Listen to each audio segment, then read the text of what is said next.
Aldric Alain, bonjour. Vous êtes PDG du groupe d'Hydroéducation, groupe qui lance une nouvelle formation d'ingénieur en environnement, IGPN, l'école IGPN. Alors, qu'est-ce que le métier d'ingénieur en environnement et quel cursus vous proposez aux étudiants ? Alors, dans le groupe d'hydroéducation, nous avons plusieurs cursus. C'est 3000 étudiants dans 7 villes en France. Et donc, on est spécialisé dans la gestion et protection de la nature, ce qui fait toute la crédibilité de la création de cette nouvelle marque.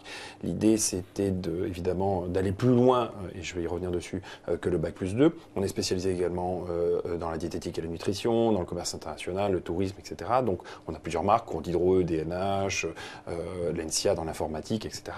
Donc là, pourquoi la gestion et protection de la nature ? On a depuis 15 ans un BTS Gestion et Protection de la Nature, on a développé un réseau d'anciens, nous avons beaucoup de professionnels qui travaillent avec nous, nous avons une connaissance du milieu français faune et flore assez précise et donc cette connaissance et cette expertise nous a permis de créer un nouveau diplôme à Bac+5 et un autre diplôme à Bac+3 pour les étudiants qui sont intéressés. Donc 2 diplômes, un bachelor en gestion et protection de la nature, gestion et valorisation naturaliste et un diplôme Bac+5 en ingénieur en environnement qui est un master en environnement. Petite précision, excusez-moi, le bachelor permet d'obtenir le BTS.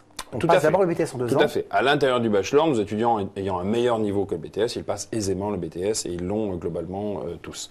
Donc là, les 3 premières années servent à devenir un expert naturaliste. L'expert est celui qui gère les techniciens, c'est-à-dire le Bac+2, et qui permet de faire un diagnostic territorial, de proposer des solutions d'aménagement et donc de fournir toute la masse de connaissances et d'informations à l'ingénieur qui, lui, va traiter ces informations à l'intérieur d'une sorte de bureau d'études. Et le bureau d'études est très présent chez nous. Et dans ce bureau d'études, il va proposer à son commanditaire, qui peut être une grande entreprise française, une collectivité territoriale, il va proposer donc des solutions. Alors, une autoroute qu'on dévie, une voie ferrée qu'on déplace, etc. Donc là, on a besoin d'un ingénieur en environnement.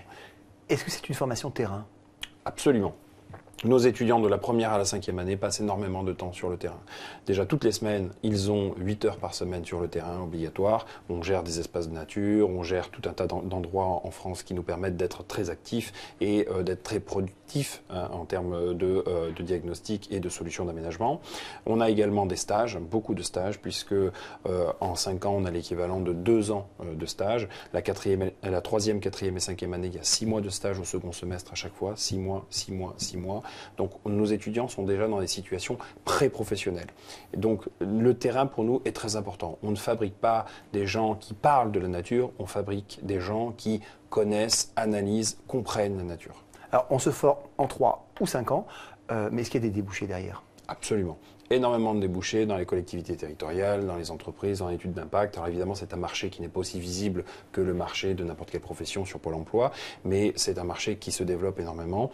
On a beaucoup besoin d'experts et d'ingénieurs en environnement aujourd'hui, donc on n'a aucun élève qui se retrouve au chômage. On a des étudiants qui construisent leur parcours, par exemple un ancien élève qui était photographe, qui a allié sa passion de la photographie et de la gestion et protection de la nature et qui aujourd'hui gère des groupes de scientifiques à travers le monde. On a une ancienne étudiante qui est à la SNCF à l'étude d'impact, qui dirige les études d'impact de la SNCF. On a des étudiants qui travaillent chez Areva, dans les bureaux d'études. On a des étudiants qui travaillent dans les collectivités territoriales, qui analysent les lois européennes et qui les transposent sur le terrain français. Donc on a des étudiants un peu partout. Il y a beaucoup d'emplois. Alors, dernier point important en termes de recrutement, puisque vous vous adressez à des terminales ou à des Bac+1, des Bac+2, voire des Bac+3, c'est l'entretien de motivation qui est l'élément central. Absolument. La motivation, l'intérêt pour le métier, comme je le dis, les gens qui sont passionnés par la chasse, la pêche, qui connaissent bien le milieu de l'environnement, pour nous, ce sont des éléments forts. On a des gens aussi qui arrivent là parce que c'est nouveau, parce que la nature, ils connaissent peu. On veut des gens qui soient motivés et qui aient envie de travailler, envie d'aller au contact de la nature. Alors, évidemment, si on a envie de rester dans un bureau toute la journée, il vaut mieux éviter ce type de formation. Enfin, dernier point pour ce qui va concerner le recrutement des Bac+1 à Bac+3, ouverture assez large sur les diplômes prérequis. Tout à fait. N'importe quel type de bac est admis chez nous. L'essentiel, c'est d'être passionné par la nature, d'être concerné par la nature. Pour le Bac+3, pour entrer en Bac+3, il faut avoir fait un Bac+2 plus tôt dans la nature. Pour entrer en Master 1, pareil, il faut avoir fait des études quand même, une licence ou un bachelor qui soit spécialisé dans la nature ou dans la biologie ou dans les sciences du vivant de manière générale. Aldric Alain, merci.